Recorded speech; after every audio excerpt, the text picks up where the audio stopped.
Bonjour à toutes et à tous et merci de nous rejoindre pour un tour de l'actualité locale. Voici les titres de ce mercredi 9 novembre. Un nouveau complexe sport et loisirs à Ypelin. L'ancien centre socioculturel avait été ravagé par les flammes lors d'un incendie il y a 5 ans. La commune a inauguré hier un bâtiment tout neuf. Les plongeurs de l'armée de terre sont mis à l'honneur aujourd'hui. Ils fêtent leurs 75 ans. À cette occasion, le premier champ de tir nautique en France métropolitaine est inauguré sur le lac d'Aspelshit. La reconfiguration de la place du marché à Sarreguemines a débuté en septembre dernier, mais le chantier va être suspendu temporairement du 15 novembre au 2 janvier, le temps du marché de Noël. La CCPB offre des maillots aux équipes de foot masculines du pays de Beach, une action qui émane d'une nouvelle politique de la communauté de communes centrée sur la pratique sportive. Et enfin, le réalisateur forbachois Samuel Thaïs prépare son nouveau long métrage. Le film intitulé « Je le jure » sera tourné dans la région. De nombreux acteurs amateurs sont recherchés pour le tournage qui aura lieu au printemps prochain. Et pour une fois dans cette émission, on aura une chronique qui sera présentée par Julia. On évoquera une affaire qui fait froid dans le dos. Oui, c'est la comparution immédiate qui avait lieu vendredi au tribunal judiciaire de Sarreguemines. Un jeune de Frémin-Marlebac qui a tué, décapité un chat. Comme on ne peut pas filmer les audiences au tribunal, je suis là pour la raconter. On aura tous les détails, merci Julien. Et puis dans la chronique culturelle, on parlera littérature. C'est ça, je vais essayer de rendre le truc un peu plus joyeux après ça. J'ai dégoté 2 livres et j'avais envie de vous les présenter aujourd'hui. On verra ça tout à l'heure, merci Morane. Et puis en fin d'émission, on prendra des nouvelles de Pascal Elmer. Souvenez-vous, ce féru de télé-réalité avait participé notamment à l'émission Mon plus beau Noël sur TF1. Eh bien vous verrez qu'il prépare un album de reprise de chansons de Noël. Mais avant, souvenez-vous, il y a tout juste 5 ans, le centre socioculturel d'Ypelin avait été ravagé par un incendie. Le clubhouse et les tribunes du stade de foot étaient totalement détruits. Rapidement, la commune a lancé des travaux pour reconstruire un complexe sport et loisirs.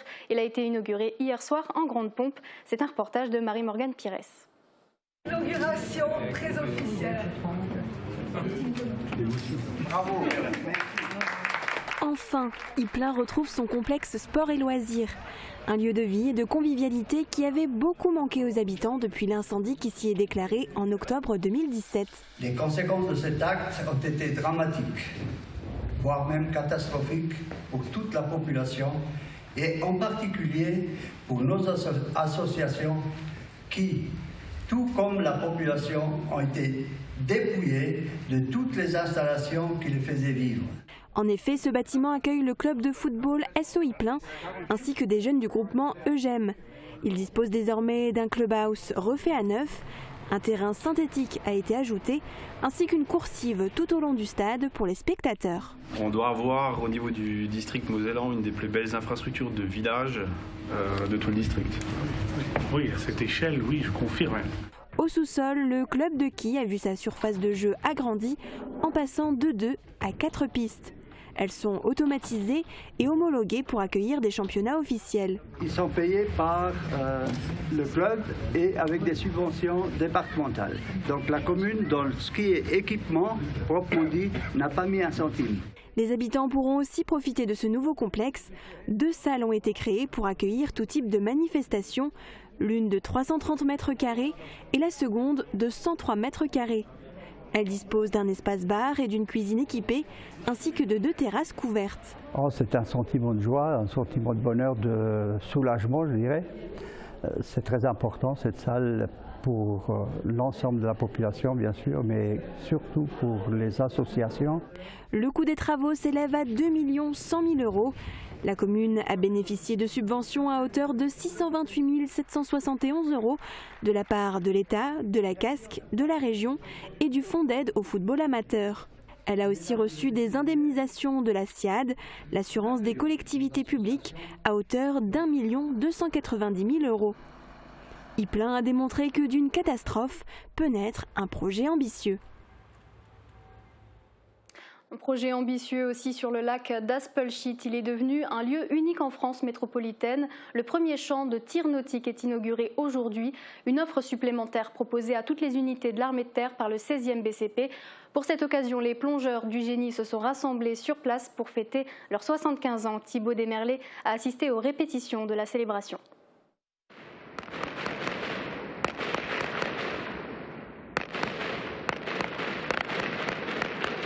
Tirer à bord d'embarcations est désormais possible pour les militaires. 2 tirs du lac d'Aspelshit sont devenus un terrain d'entraînement aquatique et terrestre. Ce champ de tir est un projet initié il y a 3 ans et demi. Aujourd'hui, toutes les unités du génie et de l'armée de terre pourront en profiter.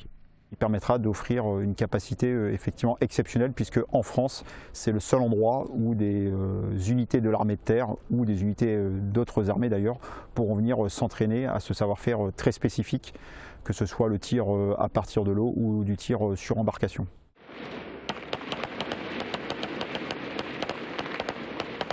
Les plongeurs de l'armée de terre ont décidé de fêter leurs 75 ans sur le lac d'Aspelshit. Ils ne se sont pas rassemblés depuis le sommet de l'OTAN à Strasbourg en 2008. Ils s'entraînent pour proposer des manœuvres pour l'inauguration du complexe de tir qui se déroule aujourd'hui. Le site est un milieu naturel qu'ils ont l'habitude de côtoyer. Les conditions à beach ne sont pas surprenantes. Les plongeurs armés de terre sont habitués à plonger dans de l'eau froide, dans de l'eau sombre, voire avec 0 visibilité. C'est ce qui fait la différence de nos plongeurs en fait. C'est vraiment leur quotidien. Après quelques sessions de tir sur embarcation hier matin, les unités ont répété les différents tableaux dans l'après-midi qu'ils présentent aux invités aujourd'hui. Les plongeurs sont arrivés en corde lisse depuis un hélicoptère Caïman. Des kayaks ont été jetés à l'eau. Ils ont progressé vers la berge pour des tirs. Ils se sont ensuite aventurés dans les terres pour effectuer différentes missions. Ce lieu est devenu une aubaine pour les plongeurs. C'est pour nous une très belle opportunité car avant cela, nous devions soit aller à l'étranger, notamment en Belgique, ce que j'ai fait il y a environ 1 mois. Et malheureusement, ça apporte des contraintes supplémentaires qu'on ne rencontre pas ici. Un entraînement qui leur sera utile pour effectuer des opérations extérieures comme en Guyane, mais leurs compétences ne s'arrêtent pas là. Viennent s'ajouter le relevage d'engins blindés coulés et les travaux subaquatiques en tout genre. Ce terrain d'entraînement se rajoute aux nombreux autres présents à Beach Camp. Un des futurs projets dans les tiroirs est un pas de tir pour les hélicoptères.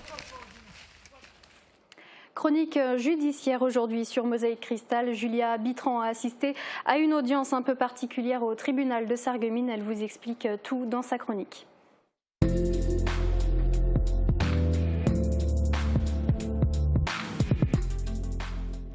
Alors Julia, c'est une histoire qui commence en fait par des images atroces diffusées sur Snapchat. Ouais, mais bon, soyons clairs, hein, il est hors de question que je vous les montre, mais il va quand même falloir que je vous expose les faits. Alors ça s'est passé dans la nuit du 30 au 31 octobre à Frémin-Marlebach. Un jeune de 20 ans, poissonnier de profession, qui a déjà été embauché quelques jours en boucherie. Je le précise parce que ça explique sans doute sa connaissance des gestes techniques. Donc ce jeune a tué Oggy, un petit chat d'1 an qu'il avait adopté depuis quelques jours. Il lui a tiré un plomb dans la tête avec sa carabine, puis l'a achevé à coups de crosse.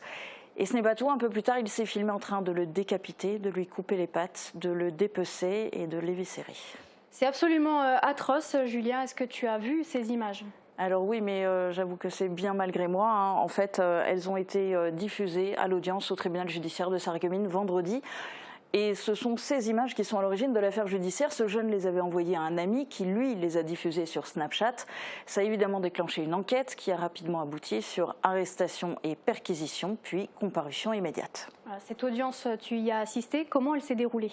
Alors c'était une comparution immédiate vraiment très particulière dans un tribunal désert, hein, le vendredi en fin d'après-midi, mais avec 5 médias présents, ce qui est très rare, et 4 parties civiles, la SPA, la Fondation Brigitte Bardot, la Fondation 30 millions d'amis et l'association Stéphane Lamar pour la défense des droits des animaux. Il est interdit de filmer ou d'enregistrer le son dans une salle d'audience, d'où la raison de ma présence aujourd'hui pour raconter, mais pas tout, hein. L'audience a duré plus de 2 heures, puis il y a eu le temps du délibéré avant d'arriver au verdict, coupable, condamné à verser des dommages et intérêts aux parties civiles, interdiction à vie de détenir un animal et condamné à 10 mois d'emprisonnement, dont 6 mois de sursis, donc 4 mois fermes du coup, avec mandat de dépôt immédiat. Ça paraît peu compte tenu des faits ? Alors ceci dit, la loi a beaucoup évolué concernant la protection animale. Elle prévoit désormais jusqu'à 5 ans d'emprisonnement et 75 000 € d'amende. Le substitut du procureur avait requis 3 ans d'emprisonnement. Alors évidemment, les parties civiles étaient déçues.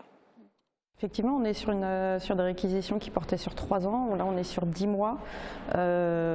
Après, la difficulté, c'est qu'on est surtout sur un jeune qui rencontre beaucoup de difficultés, avec des craintes très légitimes sur ce qui risque de se passer par la suite au regard de son profil psychologique.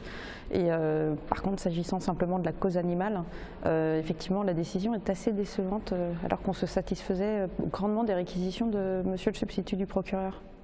Alors les avocates des parties civiles et de la défense m'ont dit qu'elles ne feront pas appel. Le substitut du procureur peut encore le faire. Au-delà de cette audience et du verdict, cette affaire pose question. Alors son profil psychologique, je vais y revenir dans un instant. Mais il y a aussi une sorte de banalisation de la violence envers les animaux par tout un pan de la jeunesse.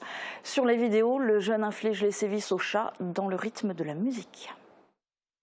Il y a une tendance qui existait alors moins avant, ou en tout cas qui était moins visible, parce que ces jeunes-là en plus ont tendance à se mettre en scène via les réseaux sociaux.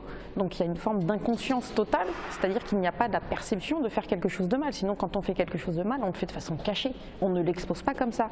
Et c'est là où il y a un gros problème de décalage en fait, où ce jeune, après avoir fait ce qu'il a fait subir au chat Oggy, bah, finalement il va taper dans son moteur de recherche « chat décapité » pour voir si ça fait du buzz. Et le problème, en fait, il devient vraiment à cet endroit-là. Et puis, d'après mes informations, eh bien, il aurait été accueilli à la maison d'arrêt de Sarreguemines par des codétenus imitant des miaulements de chats. Le ministre de l'Intérieur, Gérald Darmanin, a publié un communiqué de presse le 28 octobre disant qu'en 5 ans, le nombre de faits de mauvais traitements, d'actes de cruauté ou de sévices graves sur animaux avait augmenté de 30% avec 12 000 infractions enregistrées en 2021. Ouais, je pense que la question qu'on se pose tous, c'est quel est l'état de son profil psychologique ? Alors, il admet avoir déjà tué 3 chats quand il avait 8 ans à coups de pierre et récemment avoir tué un pigeon. Il y a des phrases marquantes qui ont été prononcées au cours de l'audience. Alors, je vous en cite quelques-unes.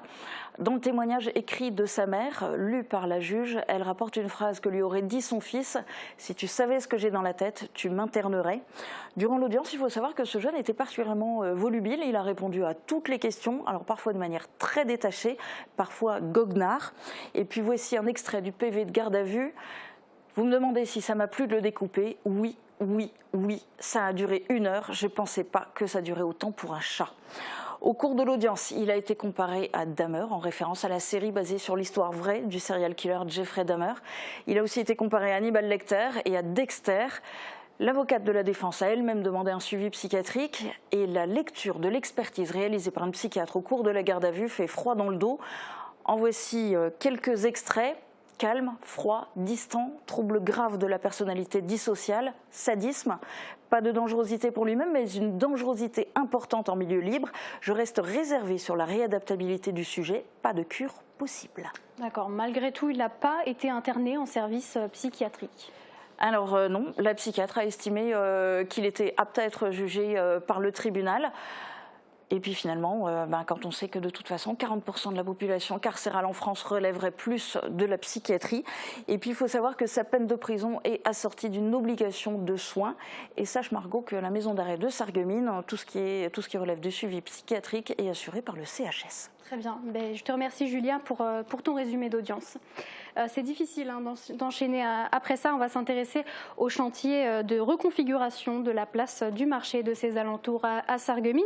Débuté en septembre dernier, les travaux devraient s'achever d'ici la fin 2023, mais ils vont connaître une interruption de quelques semaines, le temps de la tenue du marché de Noël. Guillaume Dumonteil nous en dit plus.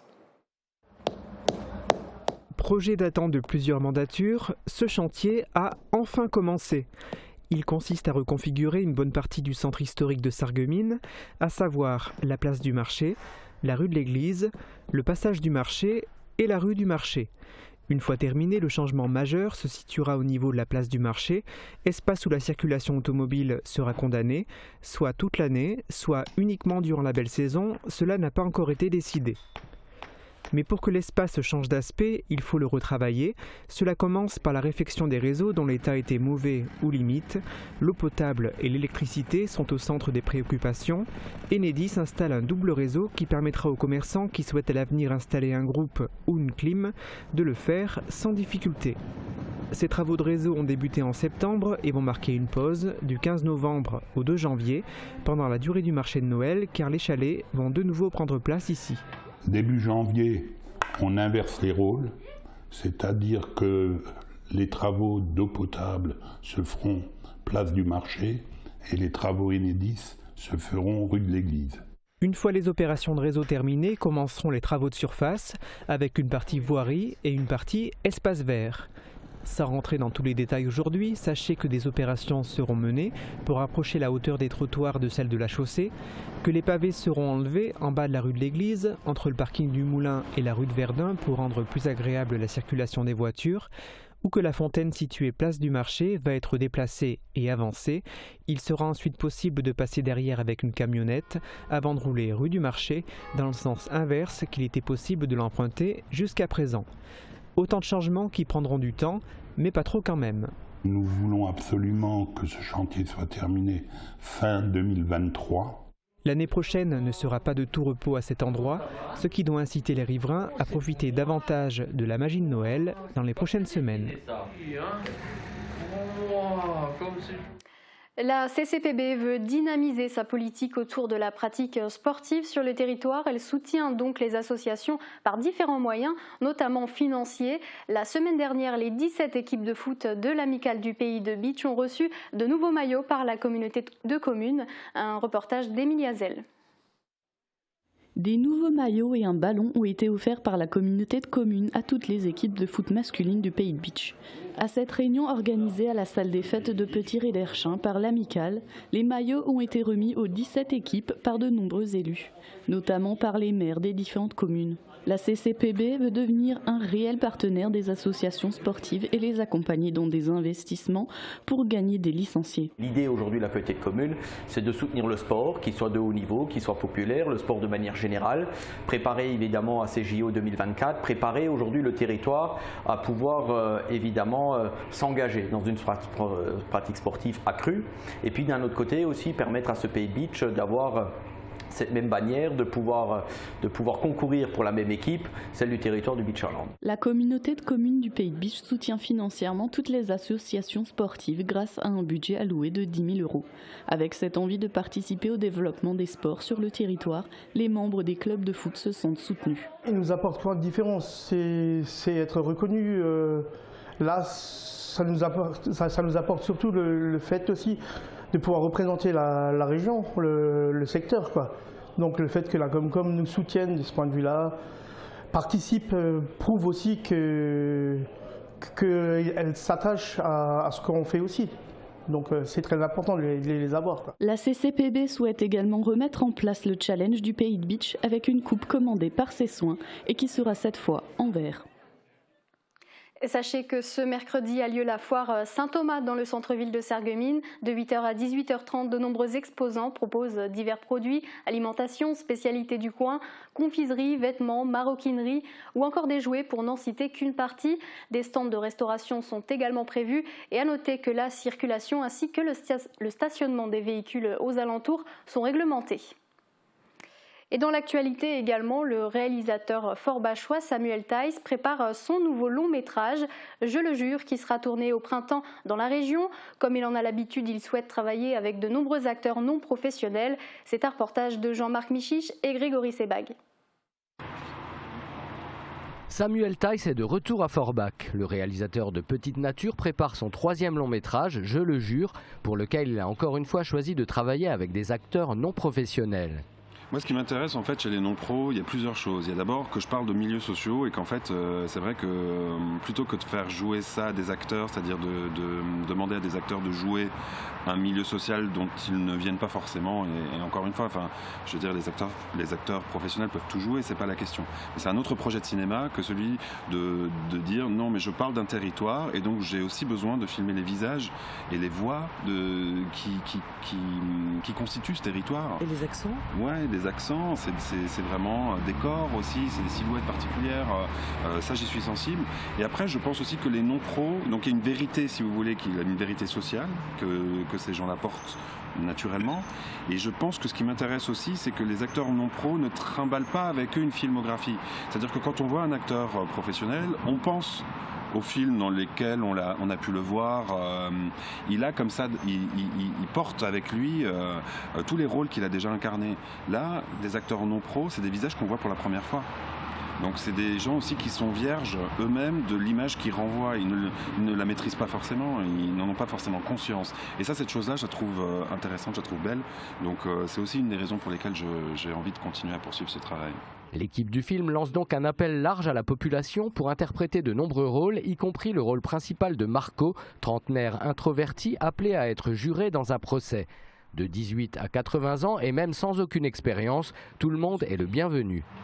Ce qu'on fait là, c'est ce qu'on appelle un casting sauvage, et donc du coup c'est vrai qu'on ne fait pas une liste d'acteurs qu'on va trouver sur des sites d'agences artistiques.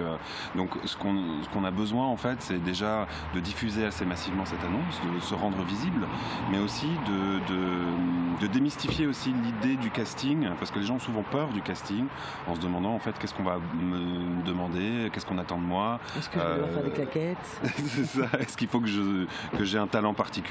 C'est quand même difficile aussi d'avoir une caméra braquée sur soi. Enfin voilà, là-dessus, on voudrait aussi rassurer tout le monde sur l'idée qu'en fait, on va d'abord se rencontrer.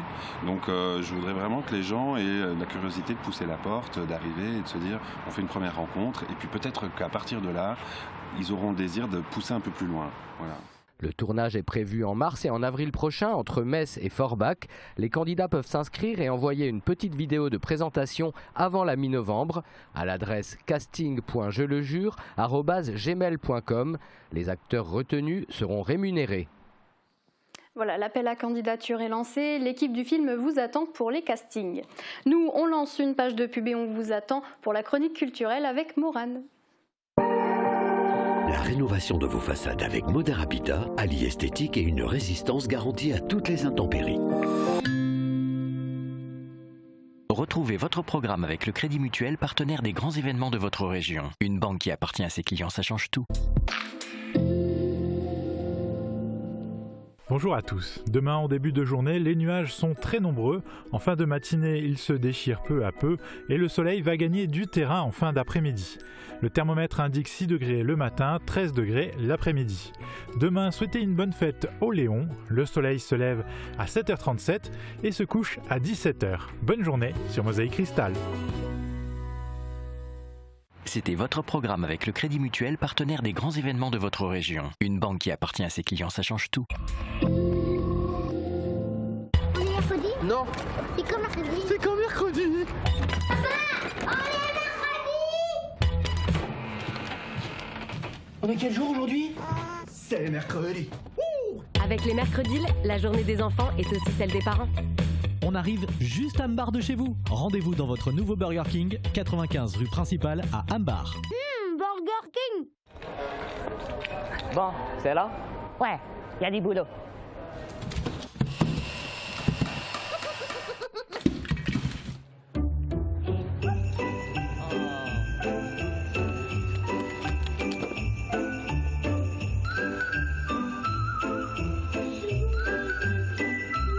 Pour les fêtes, rendez-vous chez Cora, le royaume des jouets et des lutins.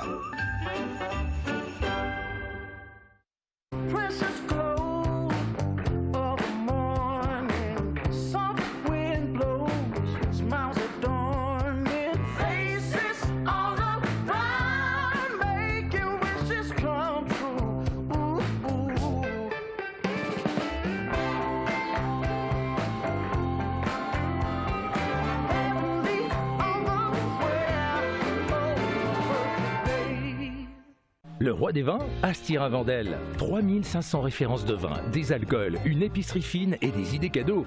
Nouveau, la cloche et sa large gamme de fromages et de charcuterie. Le roi des vins, le temple des gourmands et des gourmets. Et si vous bénéficiez de la force de votre télévision locale pour votre communication, Mosaïque Cristal, c'est des publicités sur mesure, un ancrage fort et une diffusion jusqu'à 32 fois par jour. Diffusez-vous pendant toute une année à partir de 150 € par mois. Contactez notre service commercial au 06 77 86 40 32.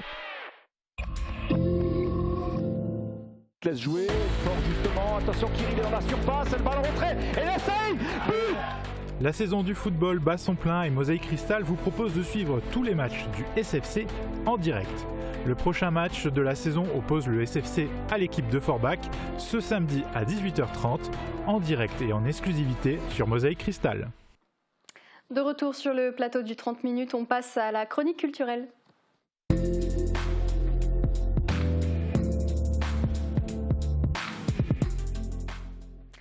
Mais avant d'entamer le sujet du jour, on passe aux sorties à faire ce week-end. C'est ça, sortez vos agendas. Alors demain, vous pourrez participer à un défilé équestre et costumé dans le centre-ville de Sarreguemines. Dans le cadre du festival Mireille de Platz, le Sarreguemines Jump et les élèves du collège du Himmelsberg vous proposeront de rejoindre le cortège pour la chasse sauvage. Pour marquer l'arrivée de l'hiver, vous devrez vous munir d'une lanterne creusée dans un légume. Alors attention, rien à voir avec Halloween, donc n'apportez pas de citrouille. Et après ce joyeux et bruyant défilé, vous serez invité à déguster des boissons chaudes dans le hall d'honneur de l'hôtel de ville où Damien Schuller de l'association Patrimoine Vivant vous présentera son exposition Mythes et légendes. Alors ne manquez pas le rendez-vous, top départ du cortège 17h devant l'hôtel de ville de Sarreguemines. Samedi, vous pourrez découvrir une nouvelle exposition dans le hall d'honneur de l'hôtel de ville, celle de l'artiste Soui, intitulée Regard d'un monde. Vous y découvrirez des photos et des peintures hautes en couleurs. L'expo sera visible du 12 au 17 novembre de 14h à 18h, alors profitez-en. Dimanche, direction l'église Saint-Nicolas de Sarreguemines où la chorale du parc vous propose un grand concert intitulé Voix et instruments. Ça démarre à 15h et l'entrée est gratuite. Et puis c'est le grand retour du Festival international du film sur le handicap. Après 2 ans d'absence, le festival fait à nouveau escale dans la cité faïencière avec plus de 30 partenaires associatifs, sociaux et médico-sociaux pour réitérer le projet des regards différents. Le but est de sensibiliser petits et grands au handicap à travers des réalisations cinématographiques. Alors ça démarre ce lundi et les premières projections auront lieu mercredi prochain à la maison de quartier Cité de la Forêt de Sarreguemines. Le programme complet est à découvrir sur le site internet de la ville et le festival se tiendra donc jusqu'au 19 novembre prochain. Voilà pour les bons plans de sortie, Margot. Merci beaucoup pour cet agenda, Morane. Alors vu ce qui est posé devant nous, je pense qu'on va parler littérature. C'est ça. En fait, la semaine dernière, je regardais sur Internet les dernières sorties littéraires pour parfaire ma liste au Père Noël. Et puis j'ai entendu parler de ce bouquin, Cook and Coach. Et oui, il s'agit bien du chef Mathieu Otto et de Pierre Crémer, le coach sportif à succès. Alors donc on parle de cuisine et de sport dans un même livre, alors c'est quoi le rapport? Et puis on pensait que tu allais nous présenter plutôt un roman. Bah non, c'est pas un roman, c'est un livre en vrai, mais c'est ma chronique donc je fais ce que je veux. Alors ta question elle est pertinente en tout cas. Que viennent faire un chef et un coach sportif dans le même livre? Eh bien je vais laisser répondre Mathieu Otto en personne, écoutez. Alors ce livre, c'est quoi? C'est un petit peu un regroupement d'idées de recettes, voilà, pour un peu le bien-être. Donc Pierre est venu me voir, me disant comme quoi il avait un projet où il voulait associer un peu certaines recettes avec des conseils de coach sportif. En fait, c'était vraiment le mélange des deux. Et après, voilà, un petit moment de travail, effectivement, on a réussi à sortir quelque chose de plutôt pas trop mal, intéressant, avec des recettes qui sont simples, accessibles, avec des fois des durées qui sont un peu plus longues, mais voilà, qu'on peut faire tous les jours chez soi pour avoir une alimentation équilibrée. D'accord, donc c'est un livre de recettes. Quel genre de recettes on trouve là-dedans? Absolument, donc c'est un livre de recettes et le but de ce livre, c'est de proposer une alimentation équilibrée pour tous. Alors au total, il y a 32 recettes, Margot, réparties sur les 4 saisons avec des produits adaptés et locaux. Alors c'était vraiment une volonté pour le duo de proposer des recettes locales. Il y a différents niveaux de difficulté, mais globalement, ça reste accessible à tous, mais pas à moi, je suis nulle en cuisine. Mais pour les autres, normalement, il ne devrait pas y avoir de problème. Ouais, et ces recettes, elles sont du coup imaginées par Mathieu Otto lui-même?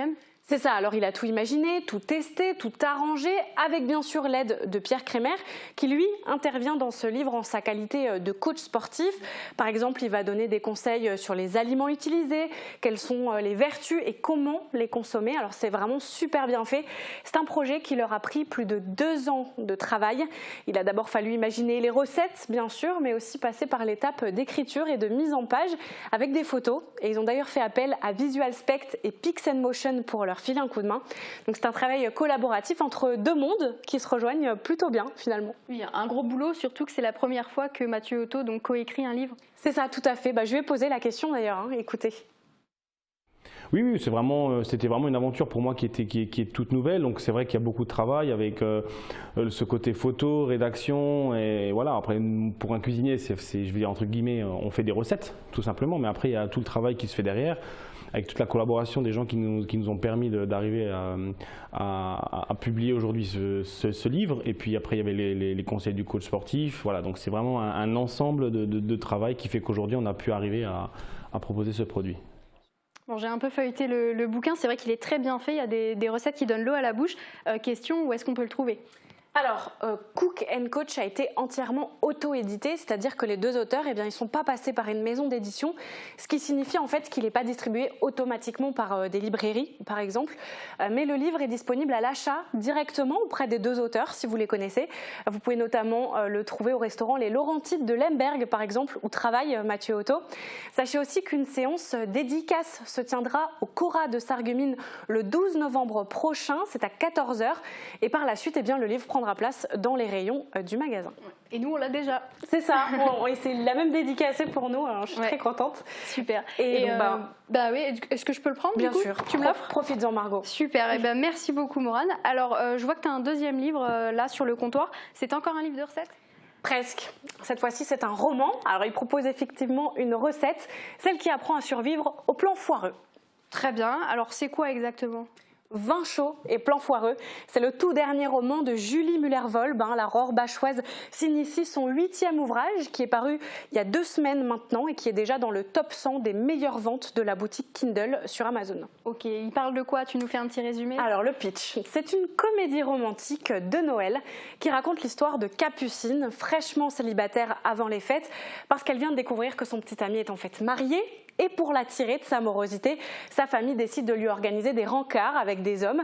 Mais ça ne lui plaît pas beaucoup à Capucine et elle décide donc de saboter chacun de ses rendez-vous arrangés. Sa meilleure amie s'en mêle, puis le barman du restaurant dans lequel se passent ses rendez-vous. Et c'est parti pour un défilé de messieurs, de défis et de rires. Bref, la recette parfaite pour chiller sur le canapé en pyjama pilou-pilou au coin du feu avec un bon chocolat chaud. Ouais, ça a l'air sympa. Entre les films de Noël et maintenant ce livre, on est quand même gâtés pour les fêtes. Complètement. Et la particularité de Julie Muller-Volb, c'est que pour chaque roman qu'elle écrit, elle s'inspire de notre territoire et de nos traditions. Vin chaud, ici on pense directement au marché de Noël. Je ne l'ai pas encore lu en entier, mais je sens qu'on va retrouver l'ambiance de Noël de notre région, c'est même sûr. Et tu disais qu'elle fait partie des tops des ventes sur Amazon, donc on va pouvoir le retrouver dessus ? C'est ça. Alors pourquoi Amazon ? Parce que Julie Muller-Volb, elle auto-édite aussi ses ouvrages, elle ne passe donc pas par un éditeur, et c'est donc vers Amazon qu'elle s'est tournée pour les publier. Alors celui-ci coûte 17 € en format broché, mais vous pouvez aussi l'acheter moins cher en dématérialisé sur liseuse par exemple. Puis en plus pour la période des fêtes, elle les vend aussi sous forme de box cadeau avec plein de surprises à l'intérieur. Donc voilà, pour les sorties littéraires du moment, je me suis dit que ça pourrait donner de bonnes idées à glisser sous le sapin, pourquoi pas. On peut noter ces 2 livres sur notre liste au Père Noël. Merci beaucoup Morane. Et puis on va rester dans le thème de Noël, on est en plein dedans avec le sujet qui va suivre. On part à la rencontre de Pascal Elmer dans le studio d'Universound à Eutin. Il prépare son album de reprise de chansons de Noël et nous présente son dernier titre, Dehors tout va bien. Cédric Collat, gérant du studio, est là pour l'épauler dans cette aventure. Regardez. Ouais, le dernier, mais pourquoi ça fait mal quand dehors tout va bien, j'essaie d'être normal, tu sais, le calme. Après la télé-réalité, les émissions de jeux télé et la cuisine, Pascal Elmer, célébrité locale, fait encore parler de lui. Les périodes des fêtes approchant, Pascal prépare un album de reprise de Noël, en plus d'un nouveau titre sorti vendredi dernier qui retrace son histoire. Nous l'avons suivi dans le studio de Cédric Collat à Eutin pour en savoir plus sur cette conception. Alors du coup, au départ, je prenais que des chansons qu'on connaissait. Parce qu'aujourd'hui, c'est très aussi dans l'air du temps de reprendre des chansons. Même les plus grands chanteurs refont des covers. Ce qu'on appelle des covers, c'est des reprises de chansons où on change la mélodie, où on y rajoute un peu sa patte personnelle aussi. Je veux dire, comment je reprends des chansons, j'essaie toujours de changer un peu les mots, que ça soit beaucoup plus pour moi. Mais après, j'ai voulu vraiment moi-même avoir une chanson qui me parle. Et il fallait trouver un parolier. Et ce parolier-là, je l'ai trouvé en la personne de Michel Rostin, production. C'est quelqu'un qui est juste formidable. On a vraiment eu un échange très bref. Je savais que c'était, puisqu'il a fait les bonnes gloires de Eve Angeli, qui était son épouse et son manager aussi. Et donc je me suis dit au départ, quand j'ai eu un message et conversé avec lui, je me suis dit non, j'ai pensé que c'était une plaisanterie, parce que je me suis dit c'est peut-être quelqu'un qui me suit à la télé, mais c'est peut-être quelqu'un qui n'a pas envie de me produire moi, parce que effectivement on essuie énormément de gens, des productions qui envoient en vous qu'un numéro et qu'une banque, que de l'argent. Et moi j'étais bien avec mon petit studio ici, avec Cédric, avec Universal Sound. Je veux dire, je suis très très bien. C'est quelqu'un qui fait bien son travail et tout. Et donc j'avais pas envie d'aller plus loin. Et j'en ai parlé. Il m'a dit bah écoute, franchement, si cette personne-là veut t'écrire une chanson, bah vas-y, bingo quoi. Très bien entouré par ses collègues et amis, ainsi que certains membres de la sphère médiatique, Pascal est aujourd'hui une célébrité locale. Mais tout ne lui était pas servi sur un plateau d'argent. En effet, cette chanson qui parle de son vécu raconte un passé difficile, d'où il puise sa force désormais. Je suis chanteur, c'est mon métier. J'essaye vraiment de faire en sorte que, effectivement, on me donne la possibilité d'y arriver. Pourquoi ? Parce que pour moi, effectivement, c'est très, comment dire, ça a une signification. C'est-à-dire que je suis un enfant de la DAS et une enfant très, pas très rose, comme on peut dire. Donc, donner la force aux jeunes d'aujourd'hui qui vivent la même chose que moi, leur dire, eh ben voilà, effectivement, aujourd'hui, on peut y arriver, il faut se battre, il faut croire en ses rêves. Comme on dit, chez moi, dans ma voiture, dans ma salle de bain, dans ma douche, voilà. Et mon père m'a toujours dit, écoute Pascal, aujourd'hui tu as fait de la télé, tu as fait énormément d'émissions, 50 émissions, il serait bien que tu en profites de ça aussi pour pouvoir accéder à la musique. Et j'ai jamais voulu, je me suis dit non, j'avais aucune confiance en moi, pas du tout même. Et donc du coup, je me suis dit, ben non, je préfère continuer parce que j'étais bien lancé dans la télé. Et je me suis dit, on verra ça plus tard. Et malheureusement, la vie, on a décidé autrement. Mon papa nous a quittés il y a 1 an. Et donc le fait qu'il soit décédé, j'ai voulu, voilà, sur un coup de tête, ma thérapie, faire un album de reprise de ses chansons qu'il aimait bien, que j'ai tourné ici bien sûr, et je les ai postés sur les réseaux. Et quand je les ai postés sur les réseaux, ben, j'ai eu déjà j'ai eu peur, ça c'est certain, mais j'ai eu des messages hyper bienveillants de tout le monde, des gens de la communauté, de la DAS, de l'ASE, des jeunes, des moins jeunes et tout ça, et je me suis dit ouais, pourquoi pas. Épaulé par Cédric Collat, gérant de son propre studio d'enregistrement à Eutin, Universound, Pascal a pu travailler main dans la main avec cet ingénieur son pour la création de ce nouveau titre ainsi que de l'album de Noël en préparation. Cédric nous raconte comment leur rencontre a été un coup de cœur immédiat. Avec Paco, ça fait déjà un petit moment qu'on était en contact, qu'on discutait sur les réseaux par rapport à la musique, quoi. Et donc lui, il avait ce rêve de pouvoir faire de la musique. Et du coup, moi sans hésiter, il n'y a pas de plus grand, de plus petit. Moi, je prends tout le monde et je les fais avancer, quoi. Et donc lui, il m'a contacté, j'ai dit viens au studio, on fait une première séance, on voit ce qu'il en est, parce qu'en fait le relationnel c'est plus important que la musique avant tout. Enfin, pour moi je le vois comme ça, le relationnel entre la personne, s'il n'y a pas une bonne ambiance en studio, c'est nul. Alors que là, nous, on dit quand on s'est vu, on déraille et tout, on a rigolé et tout, j'aimais bien ce qu'il faisait. Je peux vas-y, quand tu veux, la porte elle est ouverte, tu viens enregistrer quand tu veux. Et du coup, ça s'est fait filer en aiguille. Du coup, on a fait 2 albums de cover, plus le titre qui va sortir, plus là maintenant encore un album de Noël. Donc en 1 an, on a fait pas mal de, on va dire 4 projets, on va dire officiels, quoi. Et le but c'est d'avancer encore plus et tout péter. Hein. C'est le mot, désolé, c'est le mot. Vous pouvez dès à présent retrouver son nouveau titre Dehors tout va bien sur Facebook en cherchant Pascal Cover. Et voilà, c'est ainsi que s'achève ce 30 minutes. Merci de votre fidélité. Demain, retrouvez une nouvelle édition à midi. Excellente fin de journée à toutes et à tous.